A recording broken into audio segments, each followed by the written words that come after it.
الحمد لله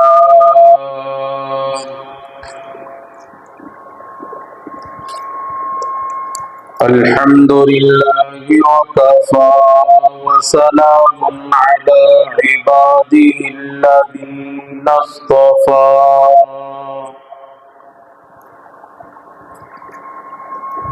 خصوصا على سيد الرسل وخاتم الأنبياء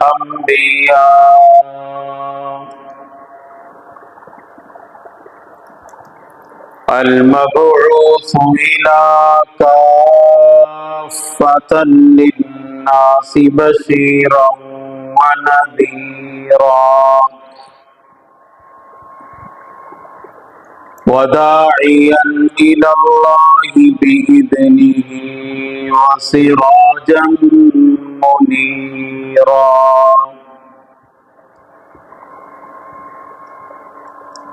أما بعد فأعوذ بالله من الشيطان الرجيم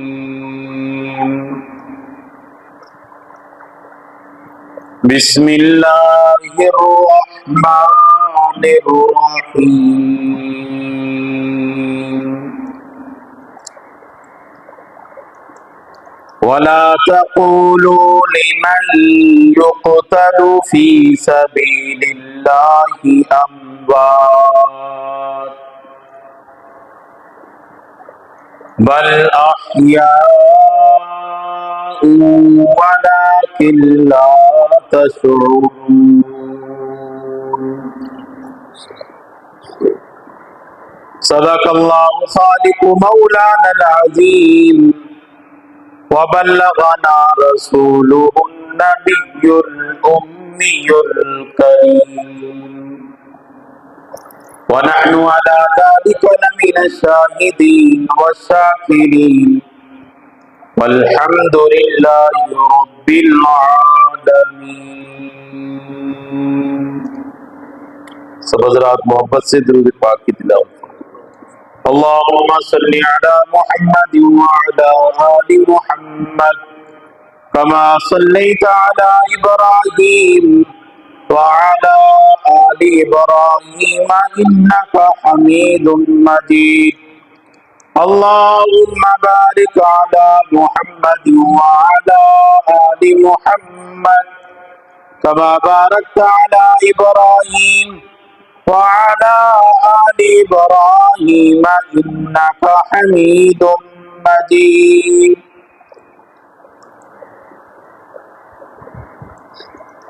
میرے انتہائی واجب الاحترام برادران اسلام، معزز سامعین، بزرگوں، عزیز دوستوں، بھائیوں، محرم الحرام کا مہینہ شروع ہے. اسلامی مہینوں میں سے یہ پہلا مہینہ ہے. محرم الحرام کا معنی احترام والا، عزت والا، مقام والا. زمانہ جاہلیت میں 4 مہینے احترام والے مانے جاتے تھے. ذوالحجہ کا مہینہ، ذوالقعدہ کا مہینہ، محرم کا مہینہ، رجب کا مہینہ. اسلام آیا تو نبی کریم صلی اللہ علیہ وسلم نے بھی ان 4 مہینوں کو احترام والا قرار دیا. ان میں ایک محرم الحرام بھی ہے جو احترام والا مہینہ ہے، مقام والا مہینہ. یہاں پہ ایک غلط فہمی لوگوں میں مشہور ہے. وہ محرم کو اس لیے عزت والا مہینہ سمجھتے ہیں کہ اس مہینے میں واقع کربلا ہوا جی. حضرت امام حسین رضی اللہ تعالیٰ عنہ شہید ہوئے، اس وجہ سے یہ مہینہ احترام والا ہے. نہیں، یہ بات غلط ہے. یہ مہینہ اسلام سے پہلے زمانہ جاہلیت میں بھی احترام والا تھا.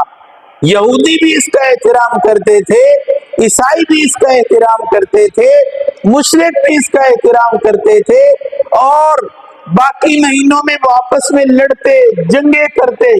جب یہ 4 مہینے آ جاتے تو ان مہینوں میں ان کی جنگ بندی ہوا کرتی تھی۔ محرم الحرام میں بہت ساری رسومات پیدا ہو گئی ہیں، بہت سارے خرافات منکرات لوگوں میں آ گئے ہیں، اور لوگ کرتے چلے جا رہے ہیں اور شریعت سمجھ رہے ہیں اس کو۔ حالانکہ ان منکرات سے بچنا، خرافات سے بچنا، بدعات سے بچنا بہت زیادہ ضروری۔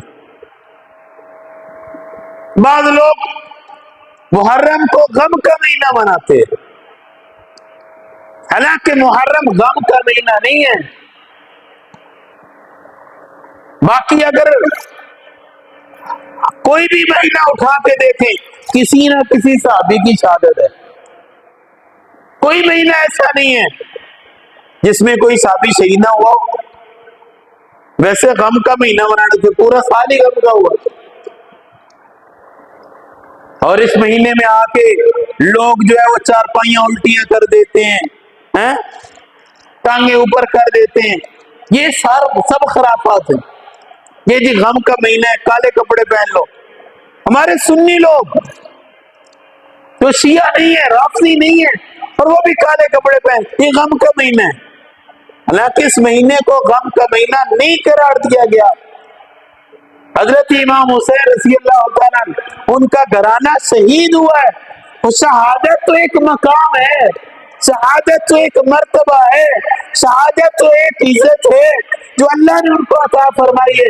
اللہ خود قرآن میں فرما رہے وَلَا تَقُولُوا لِمَنْ يُقْتَلُ فِي سَبِيلِ اللَّهِ أَمْوَاتٌ بَلْ أَحْيَاءٌ بَلْ أَحْيَاءٌ بَلْ أَحْيَاءٌ، تم ان لوگوں کو مردہ مت کہو جو اللہ کے راستے میں کٹ گئے، شہید ہو گئے، بلکہ وہ زندہ ہیں وَلَٰكِن لَا تَشْعُرُونَ، اور تم لوگوں کو شعور نہیں ہے، تم لوگوں کو عقل نہیں ہے وہ کس طرح زندہ ہے۔ اور یہاں پہ ماتم ہویا جا رہا ہے، لوگ سینہ کو بھی کرتے، گریبان پھاڑ رہے، سر میں مٹی ڈال رہے، یہ جی غم کا مہینہ ہے۔ یہ سب خرافات۔ امام الانبیاء احمد مصطفیٰ محمد مصطفیٰ صلی اللہ علیہ وسلم کا فرمان مبارک ہے، فرمایا جو ماتم کرے، سینہ کو بھی کرے، گریبان کو پھاڑے، سر میں مٹی ڈالے، حضور علیہ السلام نے فرمایا وہ میری امت میں سے نہیں ہے، وہ میری امت میں سے نہیں ہے۔ کسی کو سینے پہ پیٹنے کی اجازت نہیں ہے، ماتم کرنے کی اجازت نہیں ہے، سینہ کو بھی کرنے کی اجازت نہیں ہے۔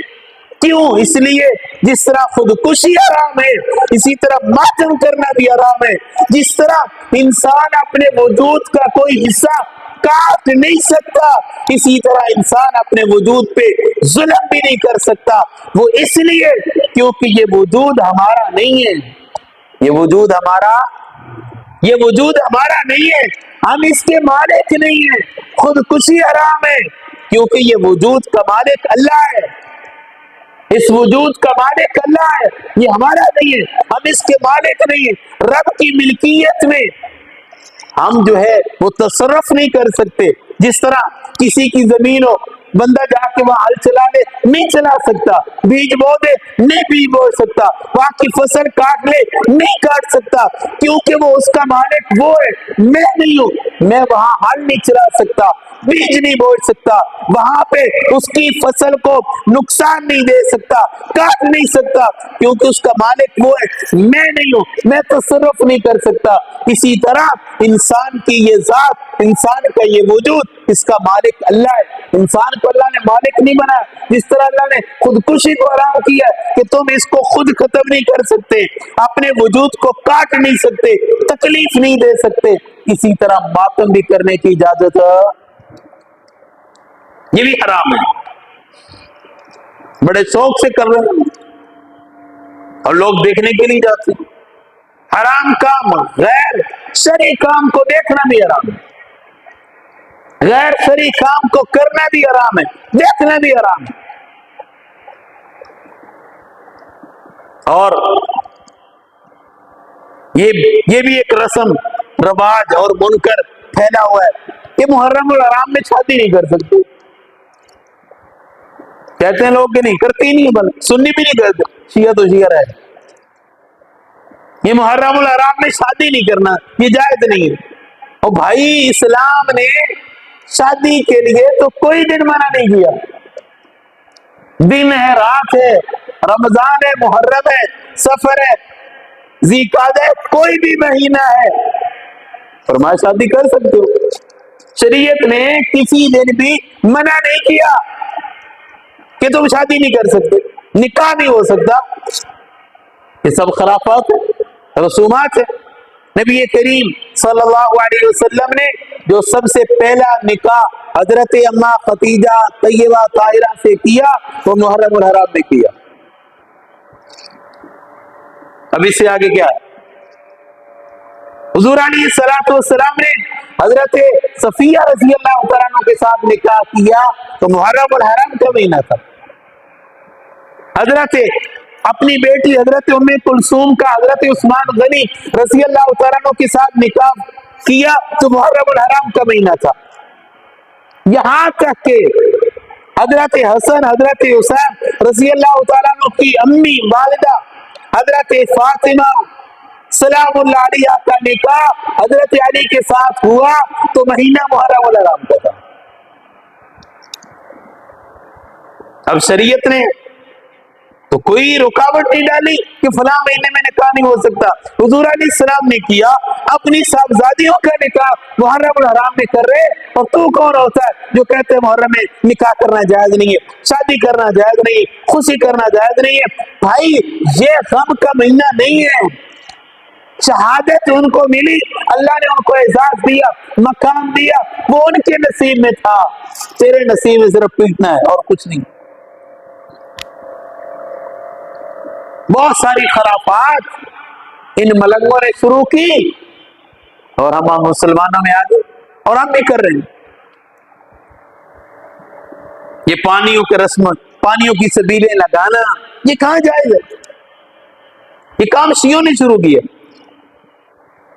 یہ حضرت حسین کی سبیل ہے, نیاز حسین, یہ تو شرک ہے. یہ تو غیر اللہ کے نام پہ کوئی چیز بانٹنا یہ حرام ہے. وما الا لغیر اللہ, نیاز نظر یہ سب اللہ کے لیے ہے. نیاز کسے کہتے ہیں؟ کسی ملنگ سے پوچھو نیاز کی تعریف کیا ہے, کوئی نہیں کہے گا, سنائے گا. نیاز کہتے ہیں اللہ کے نام پہ کوئی چیز بانٹ کے, کوئی چیز پکا کے بانٹنا یا کوئی بھی چیز بانٹ دینا, اس کو نیاز کہتے ہیں. شرط یہ کہ وہ اللہ کے نام کی ہو, وہ تو جائز ہے اللہ کے نام کی. غیر اللہ کے نام پہ کوئی چیز بانٹنا, تقسیم کرنا, دے کے پکا کے بانٹنا, وہ سب حرام ہے, اس کا کھانا بھی حرام ہے. بات سمجھ آ رہی ہے کہ نہیں آ رہی؟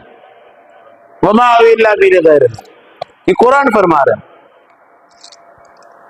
تو یہ سبیل حسین, جاؤ جی سبیل حسین. عقل نہیں کام کرتی. حضرت امام حسین اور ان کا گھرانہ تو 3 دن بھوکا پیاسا رہا, تو شربت اڑا رہا ہے, تو علی میں بانٹ رہا ہے.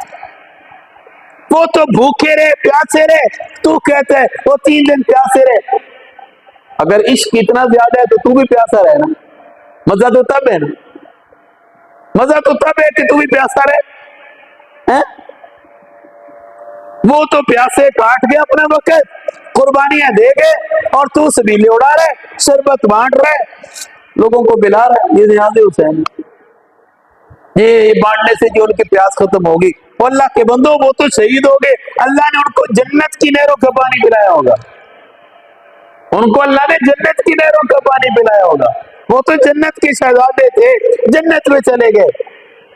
یہ سب رسومات خرافات انہوں نے جنم لے لیا اور لوگوں میں پھیلتی جا رہی ہیں اور لوگ کرتے چلے جا رہے ہیں. ان کا بیان کرنا بھی ضروری ہے. اگر آج ہم نہیں بیان کریں گے تو کون کرے گا, کون سمجھائے گا امت کو؟ تو یہ سبیلیں لگانا یہ بھی جائز نہیں. اب شیعہ سبیل لگا کے پانی پلا رہا ہے, سنی وہاں میں بڑے مزے سے پی رہے ہیں. جس طرح وہ غیر اللہ کے نام پہ لگا کے بیٹھا ہوا ہے, اس کو ثواب نہیں مل رہا, حرام ہے. اب جو سنی جا کے پی رہا یہ بھی حرام پی رہا ہے کیونکہ غیر اللہ کے نام کی ہے. تو ان کی مجلسوں میں جانا یہ بھی حرام ہے، ان کے حلیمے کھانا، ان کی چاول کھانا یہ بھی حرام ہے، ان کے ہاتھوں سے پانی پینا یہ بھی بولو یہ بھی حرام ہے کیونکہ وہ غیر اللہ کے نام پہ ہے. تو غیر اللہ کے نام پہ جو بھی چیز پکائی جائے وہ حرام ہوتی ہے. وما الا بغیر اللہ، اللہ کے نام پہ بانٹنی چاہیے وہ جائز ہے، لیکن مخصوص ایام میں اور مخصوص دن کر کے بانٹنا یہ بھی جائز نہیں. تو ہم اپنا تعلق نبھانے کے لیے شیعوں کی مجلسوں میں جاتے ہیں، بڑے آرام سے دعوت دے رہے ہوتے ہیں، آ جائیے بھائی چاول کھلائیں گے، بریانی کھلائیں گے، حلیم کھلائیں گے. ایک پلیٹ بھی ہم ایمان بیچنے کے لیے ان کی مجلسوں میں چلے جاتے ہیں. وہ کرتے کیا ہیں؟ اپنی مجلسوں میں صحابہ اکرام کی گستاخیاں کرتے ہیں. خلیفہ اول انبیاء کے بعد جس کا سب سے زیادہ بڑا مقام ہے حضرت سیدنا ابوبکر صدیق رضی اللہ تعالیٰ ان کے خلاف بکواس کر رہے ہیں، حضرت فاروق اعظم کے خلاف زبان درازی کر رہے ہیں، حضرت عثمان غنی کے خلاف زبان درازی کر رہے ہیں، حضرت اما عائشہ صدیقہ طیبہ طاہرہ ان پہ تبرہ کر رہے ہیں اور سنی جا کے مزے سے بیٹھ رہے ہیں. اس لیے ان چیزوں سے ان مہینوں میں بچنا ضروری ہے. ان کافروں کے ساتھ تعلق نبھانا، ان کی مجلسوں میں جانا یہ حرام ہے. اپنی ایمان کو مضبوط رکھیں. اور اس مہینے میں سب سے زیادہ لوگوں کو جو گمراہی کی طرف لگایا جاتا ہے وہ صرف خاص کیا ہوا ہے واقعہ کربلا دی. تو میں نے شروع میں یہ بات کی، یہ محرم الحرام کا مہینہ واقعہ کربلا کی وجہ سے عزت کا نہیں، عزت والا مہینہ نہیں بنا، بلکہ حضور علیہ السلام سے پہلے بھی یہ عزت والا مہینہ تھا. واقعہ کربلا تو پیش آیا، یہ تو ہماری ایمان کا حصہ ہے.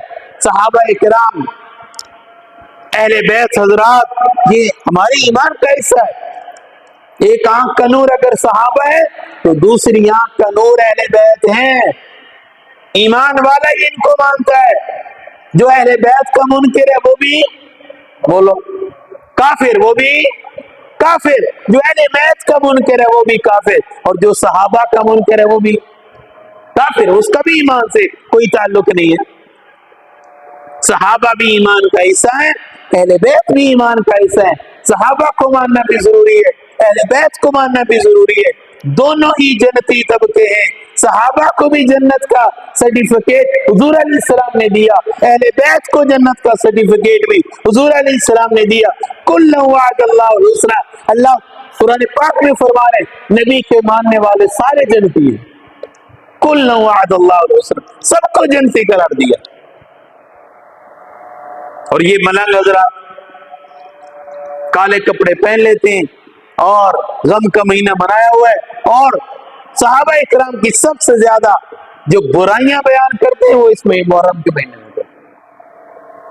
تو یہ کالا لباس پہننا غم کا مہینہ سمجھتے ہوئے محرم میں یہ بھی حرام ہے، چاہے مرد پہنے چاہے عورت پہنے، یہ حرام ہے. عام دنوں میں تو رسم سے ہٹ کے وہ تو پہن سکتے ہیں، وہ جائز ہے. دیکھیں محرم الحرام کے مہینے میں کیونکہ یہ ملنگوں کا ٹولہ پہنتا ہے ان کے ساتھ مشابہت ہو جاتی ہے، اور نجات غم کا مہینہ سمجھتے ہوئے پہنے تو یہ حرام ہے. اس لیے محرم کے ایام میں کالا لباس بھی پہننا نہیں چاہیے. ہمارا نوجوان طبقہ بڑے شوق سے پہن رہا ہوتا ہے، ان کے ساتھ مشابہت ہو رہی ہے. تو یہ بہت ساری خرافات ہیں جو اس مہینے میں لوگوں میں پھیلی ہوئی ہیں، اور ہمارا سنی ان میں شامل ہو جاتا ہے. ہم نے خود بھی بچنا ہے، دوسروں کو بھی بچانا ہے، بچوں کو بھی بچانا ہے. جتنے وہ غلط کام کرتے ہیں ان کا دیکھنا بھی جائز نہیں. یہ احترام والا مہینہ ہے. نبی کریم صلی اللہ علیہ وسلم سے 2 عمل ثابت ہیں، بس وہ کرنے، باقی کوئی کام نہیں کرتا. نبی کریم صلی اللہ علیہ وسلم کا فرمان ہے کہ 10 محرم الحرام کو روزہ رکھو. آپ صلی اللہ علیہ وسلم سے یہ ثابت ہے.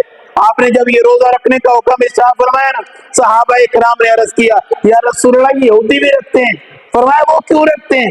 اس لیے موسیٰ علیہ السلام بنی اسرائیل کو لے کے آزاد ہوئے تھے, دریا پار کر گئے تھے, اس لیے رکھتے ہیں. تو نبی کریم صلی اللہ علیہ وسلم نے ارشاد فرمایا آئندہ سال میں رہا تو 9ویں اور 10ویں کا یا 10ویں اور 11ویں کا روزہ رکھوں گا. تو یہ روزہ رکھنا ثابت ہے, روزہ رکھنا چاہیے. اور دوسرا عمل نبی کریم صلی اللہ علیہ وسلم نے فرمایا کہ 10ویں محرم کو اپنے گھر والوں پر رزق میں وسعت کریں. اور حضور علیہ السلام کا فرمان ہے جو 10ویں محرم کو اپنے گھر والوں پر کھانے میں وسعت کرے گا اللہ پورا سال اس کے رزق میں وسعت فرما دے. بات سمجھ آ رہی ہے؟ یہ دو کام کرنے ہیں بس, روزہ رکھیں اور اس روزے کا بڑا ثواب ہے. بعض حدیثوں سے ثابت ہے رمضان المبارک کے بعد سب سے افضل روزہ یہ 10ویں محرم الحرام کا روزہ ہے. اور رمضان المبارک کے روزے کے فرض ہونے سے پہلے یہ 10ویں محرم کا روزہ فرض تھا صحابہ اکرام پہ. پھر جب رمضان المبارک کے روزے فرض ہوئے تو یہ ساکت ہو گیا. اب سنت ہے, اس کو رکھنا چاہیے. فرمایا جو 10ویں محرم کا 10ویں اور 11ویں کا یا 9ویں اور 10ویں کا روزہ رکھتا ہے اللہ پورے سال کے گناہ معاف فرما دیتا, پورے سال کا اجر عطا فرما دیتا. اور 10ویں محرم کو اپنے گھر والوں پہ وسعت کرنا مطلب یہ کھانے میں وسعت کرو. پہلے ایک کھانا بنتا تھا, اب 2 بنا لو, 3 بنا لو, فروٹ رکھ دو. اس طرح جو ہے کھانے میں وسعت کریں. تو حضور علیہ السلام کا فرمان ہے جو 10ویں محرم کو کھانے میں وسعت کرے گا اپنے بچوں کے لیے تو اللہ تعالیٰ اس کے پورے سال میں وسعت کر دے گا. اور یہ تجربے شدہ بات ہے, جو اس پہ عمل کرتے اللہ پورا سال اس کے رزق میں وسعت کر دے گا. تو ان 2 باتوں پہ عمل کرے, باقی سب خرافات ہیں ان سے ہم نے خود بھی بچنا ہے, دوسروں کو بھی بچانا ہے. اللہ تبارک و تعالیٰ ہم سب کو عمل کی توفیق